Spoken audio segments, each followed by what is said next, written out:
Hello everyone, welcome to my YouTube channel. मैं हूं अंकित जैन। आज इस वीडियो में हम डिस्कस करेंगे एक बहुत ही इंटरेस्टिंग टॉपिक के बारे में, एनएमआर, न्यूक्लियर मैग्नेटिक रेजोनेंस।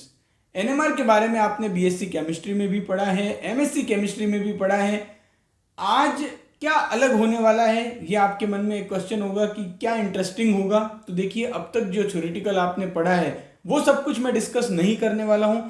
आज इस वीडियो में हम डिस्कस करेंगे एनएमआर का इंडस्ट्रीज में क्या यूज होता है। अगर आप आगे चलकर एनएमआर साइंटिस्ट बनते हैं तो आपको क्या काम करना होगा, उसके बारे में आज इस वीडियो में हम डिस्कस करने वाले हैं। तो बहुत ही इंटरेस्टिंग वीडियो होगा, बहुत ही इंफॉर्मेटिव वीडियो होगा, पूरा अंत तक देखिएगा।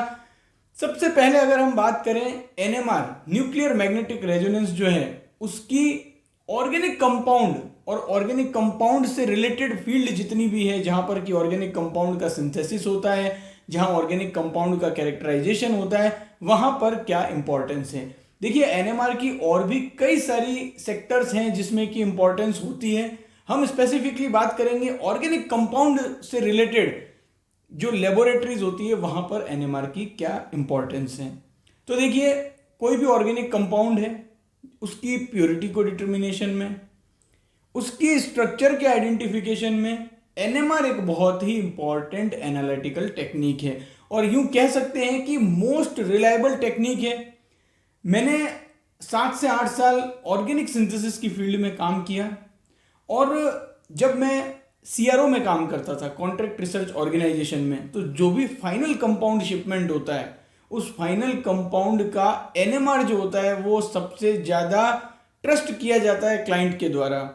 एलसीएमएस, एचपीएलसी, उससे भी ज़्यादा एनएमआर जो है उस पर ट्रस्ट किया जाता है। तो एनएमआर एक बहुत ही इंपॉर्टेंट टेक्निक है। फाइनल कंपाउंड का नीट एंड क्लीन एनएमआर जो है वो आपको चाहिए होता है, उसमें सॉल्वेंट के भी जरा भी ट्रेसेस जो होते हैं वो नहीं होने चाहिए। तो इतना सब कुछ आपको एनएमआर जो स्पेक्ट्रा होता है उससे सब पता चल जाता है कि ऑर्गेनिक जो कंपाउंड है जो आपने सिंथेसाइज किया है उसकी प्योरिटी क्या है। तो बहुत ही इंपॉर्टेंट टेक्निक है, और इंडस्ट्रीज में इसकी एप्लीकेबिलिटी भी काफ़ी ज़्यादा है। तो जब इंडस्ट्रीज में एप्लीकेबिलिटी है तो डेफिनेटली आगे चलकर आप में से ही कुछ लोग एनएमआर साइंटिस्ट भी बनेंगे। तो आपको ये जानना जरूरी है कि आगे चलकर एनएमआर लैब में काम क्या होता है। अब तक जो बुक में हम पढ़ते आए हैं कि एनएमआर जो होता है उसका प्रिंसिपल क्या है, एनएमआर से किस तरह से स्ट्रक्चरल आइडेंटिफिकेशन होती है, वो भी आपने एमएससी में ये कई सारे क्वेश्चंस आपने इसके रिलेटेड किए होंगे, बट ज़्यादातर हम थ्योरेटिकल एस्पेक्ट से पढ़ते हैं। आज बात करेंगे कि एनएमआर लैब में काम क्या होता है। देखिए, सबसे पहले जो बेसिक एनएमआर जो होते हैं 1H एनएमआर और 13C एनएमआर, ये जो एनएमआर एक्सपेरिमेंट हैं वो आपको परफॉर्म करने होंगे अगर आप किसी भी एनएमआर लैब में ज्वाइन होते हैं। क्योंकि कोई भी जो लैब होगी, अगर वहां पर एडवांस एनएमआर नहीं होते हैं, एडवांस एक्सपेरिमेंट नहीं होते हैं, तो भी वहां पर 1H और C13 एनएमआर जो है वो तो आपको करने को जरूर मिलेंगे। तो 1H NMR and C13 NMR, जिसके बारे में आपने खूब पढ़ा है बीएससी केमिस्ट्री और एमएससी केमिस्ट्री में, वो एक्सपेरिमेंट वहां पर आपको परफॉर्म करने को मिलेंगे। आप 1H एनएमआर स्पेक्ट्रा जो है वो वहां पर रिकॉर्ड करेंगे, उस डेटा को आप रिलीज करेंगे, साइंटिस्ट से आप डिस्कशन करेंगे। तो ये सब कुछ वहां पर आपको करना होगा। एनएमआर का जो इंस्ट्रूमेंट होता है वो भी काफ़ी कॉस्टली इंस्ट्रूमेंट होता है, इसीलिए जो एक्सपीरियंस कैंडिडेट होते हैं इस फील्ड में उनकी काफ़ी डिमांड होती है। क्योंकि एनएमआर का जो इंस्ट्रूमेंट है उसकी हैंडलिंग भी अपने आप में एक काफ़ी चैलेंजिंग भी कह सकते हैं हम, क्योंकि काफ़ी सोफिस्टिकेटेड इंस्ट्रूमेंट है, काफ़ी कॉस्टली होता है।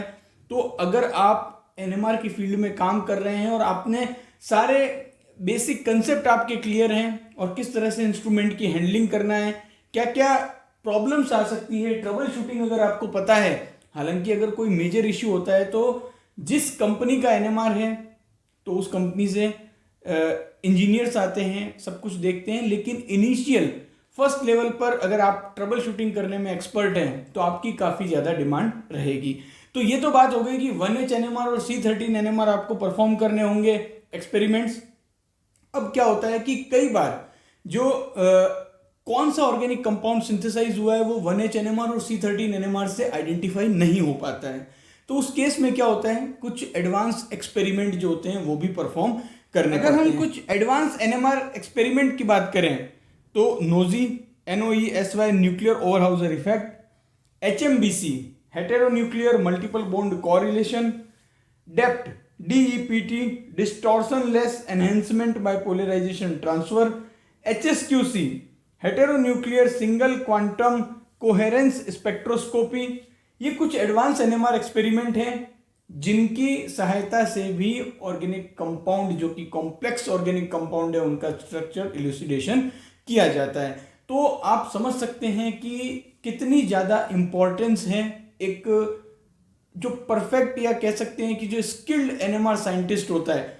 इनिशियली जब आप एज ए फ्रेशर ज्वाइन करते हैं तो आपको कुछ समय तक 1H NMR C13 NMR जो है वो एक्सपेरिमेंट रिकॉर्ड करने होते हैं। जैसे जैसे आपको एक्सपीरियंस होता जाएगा वैसे वैसे आपको जो एडवांस एनएमआर टेक्निक्स हैं, ये कुछ टेक्निक्स मैंने बताई है, इसके अलावा भी और भी कई सारी टेक्निक्स होती हैं जो कि एडवांस एक्सपेरिमेंट होते हैं, वो भी आपको परफॉर्म करने को मिलेंगे। और जितनी ज़्यादा आप स्किल डेवलप करते जाएंगे उतनी ज़्यादा आपकी इंपॉर्टेंस बढ़ती जाएगी, क्योंकि हर फार्मास्यूटिकल कंपनी में, हर CRO कंपनी में, कई सारी केमिकल कंपनीज में एनएमआर एक बहुत ही इंपॉर्टेंट टूल होता है, एक बहुत ही इंपॉर्टेंट टेक्निक होती है जिसकी हेल्प से स्ट्रक्चर इलूसिडेशन किया जाता है और भी कई सारे एक्सपेरिमेंट परफॉर्म किए जाते हैं। अब यहाँ पर अगर हम बात करें तो कुछ रूटीन एक्सरसाइज भी होती है, जैसे कि अगर आप एनएमआर लैब में काम कर रहे हैं तो आपको रूटीन मेंटेनेंस करना है। जो भी डे टू डे एक्टिविटीज़ होती है एनएमआर लैब में, जो एक्टिविटीज़ आपको करनी है वो भी आपको करने को मिलेगी। इसके अलावा कुछ प्रोटोकॉल्स होते हैं। देखिए, जब भी आप एनालिटिकल लैब में काम कर रहे हैं तो आपको कुछ प्रोटोकॉल्स हैं, उनको जरूर फॉलो करना होता है। तो ये जो प्रोटोकॉल्स होते हैं वो आपको आपके सीनियर्स के द्वारा बताए जाते हैं, वो भी आपको फॉलो करने होते हैं। इसके अलावा maintain all the compliances and documentation procedure at NMR lab. अब जब भी किसी एनएमआर लैब में आप काम करोगे तो कुछ कंप्लायंसेस होगी, कुछ डॉक्यूमेंटेशन का प्रोसीजर होता है जो कि आपको हमेशा फॉलो करना है। तो ये चीज़ें आपको एज ए फ्रेशर स्टूडेंट जब आप ज्वाइन करते हैं किसी भी ऑर्गेनाइजेशन में तो आपको अच्छे से सीखनी होती है। जितना अच्छे से आप इन चीज़ों को सीखेंगे उतना ही आगे चलकर आपको जब आपको एक्सपीरियंस हो जाएगा तो आपके लिए वो चीज़ें बहुत ज़्यादा बेनिफिशियल होगी, क्योंकि जितना ज़्यादा आप में स्किल होगी आपकी कैरियर ग्रोथ, आपकी सैलरी, ये भी सब उन्हीं बातों पर डिपेंड करेगी। तो इस वीडियो में हमने डिस्कस किया कि एक एनएमआर लैब में, चाहे वो फार्मास्यूटिकल कंपनी की हो या CRO की हो या किसी भी केमिकल कंपनी की हो, वहाँ पर बेसिकली क्या काम होता है। अगर आप भी आगे चलकर एनएमआर साइंटिस्ट बनेंगे तो एज ए फ्रेशर आपको क्या क्या काम करना होगा और कौन कौन सी बातें आपको ध्यान में रखनी है, क्या स्किल आपको गेन करनी है जिससे कि आगे चलकर आप भी एक स्किल्ड एनएमआर साइंटिस्ट बने और आगे चलकर आपकी कैरियर ग्रोथ बहुत ही शानदार हो। इस वीडियो को ज़्यादा से ज़्यादा आप फ्रेशर स्टूडेंट के साथ शेयर करिएगा। Thank you for watching this video.